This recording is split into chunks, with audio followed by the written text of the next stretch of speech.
Ladies and gentlemen, the President of the United States.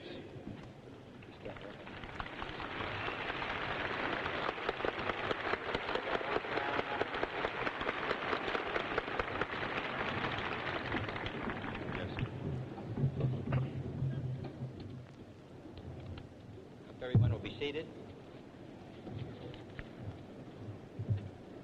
Mrs. Stevens, Mrs. Gardner, Mr. Vice President, Mr. Chief Justice, ladies and gentlemen, this is a notable occasion for all of us here in Washington and around the country, and I am very happy to greet all of you who have come and who are taking part in this great effort.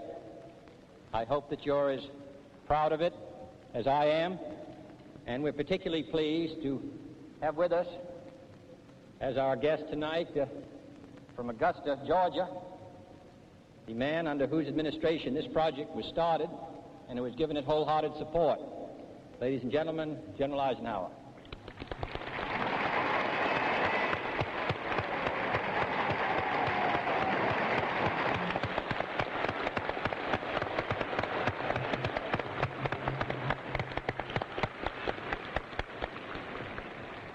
General, I'm sorry we're not all there with you. I want to assure the officials of my administration tonight that this demonstration of support for the arts is modest and painless compared to what has been required of past governments and past administrations.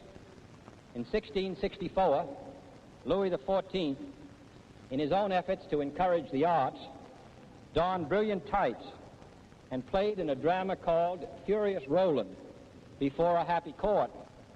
Moreover, he drafted the highest officers of his administration for the play, so that according to an account, all clad in brilliant tights themselves, they passed before the Queen and the court.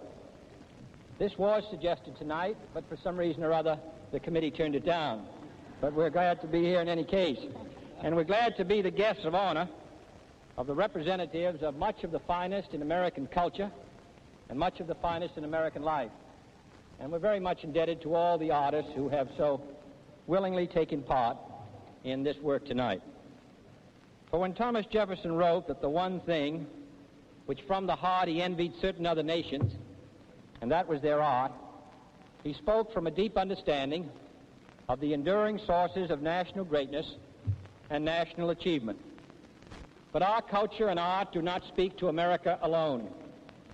To the extent that artists struggle to express beauty in form and color and sound, to the extent that they write about man's struggle with nature or society or himself, to that extent they strike a responsive chord in all humanity.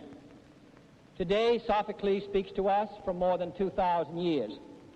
Behind the storm of daily conflict and crisis, the dramatic confrontations, the tumult of political struggle, the poet, the artist, the musician, continues the quiet work of centuries, building bridges of experience between peoples, reminding man of the universality of his feelings and desires and despairs, and reminding him that the forces that unite are deeper than those that divide.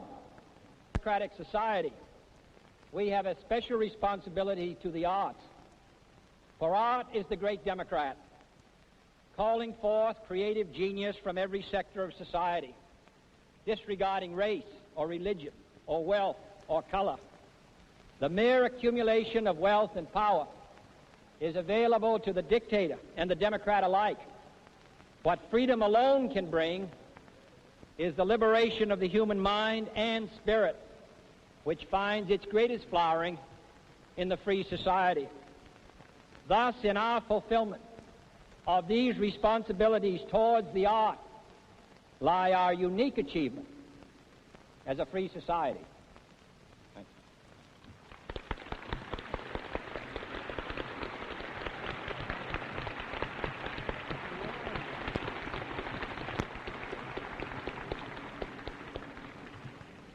you. Ladies and gentlemen, Mrs. Kennedy.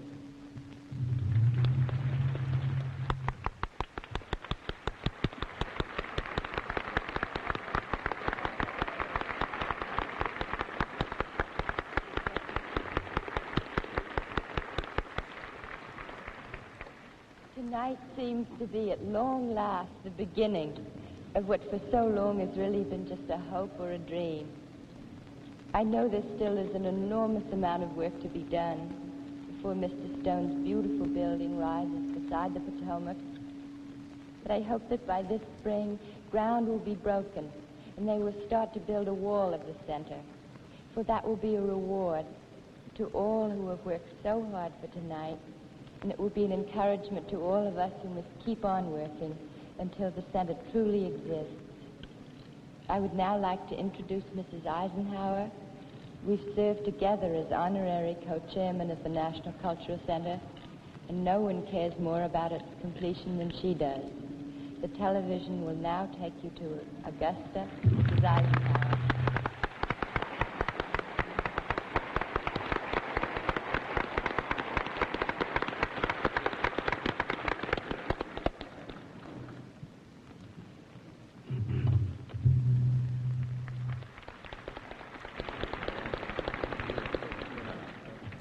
Thank you, Mrs. Kennedy. Before we go on with the show, on behalf of the National Cultural Center, I want to thank all the great artists appearing on this program with the cooperation and permission of the Entertainment Talent Unions through Theater Authority, Inc., and of the American Federation of Musicians and its various locals. Also, I want to thank our many friends and co-workers across the country who have made tonight's telecast in 67 locations actually possible. Most important of all, the tremendous need for the center has been brought to the nation's attention by the telecast. As you all know, this evening marks the beginning of our fundraising drive for $30 million this next year. Tonight, we hope to raise enough money to enable architect Edward Stone to execute the final plans for his beautiful concept of the center. To finish these plans and to secure final bids from the contractors will take close to a year. Thus, no time will be lost if we succeed in raising the money in the coming year. A statistician recently calculated that only 4% of all charitable gifts in the country go to the humanities. After all, this country was settled and fought for by men seeking freedom of thought, worship, and creative expression. This fundamental concern of our founding fathers has, however, never been properly reflected among our national monuments here in Washington. What better way can there be to demonstrate at last our reaffirmation of this special heritage than by completing this magnificent institution? The $30 million to make the National Cultural Center a reality will not be easy to raise, but with the help of all of you here tonight, as well as those who have shown interest throughout the country, it can and will be done. And now tonight, Mr. President, we have a pleasant surprise. In memory of his wife, Josephine Bay Paul, Colonel Michael Paul, who is here tonight, is giving the center a pledge of $100,000.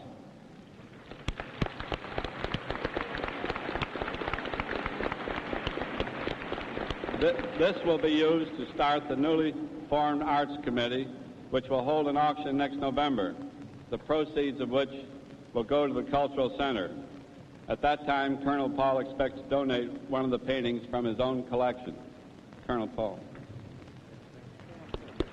Mr. President, Oh, yeah, that's it, yeah. great honor and pleasure to hand you this pledge. Oh, well, you're Thank you, sir.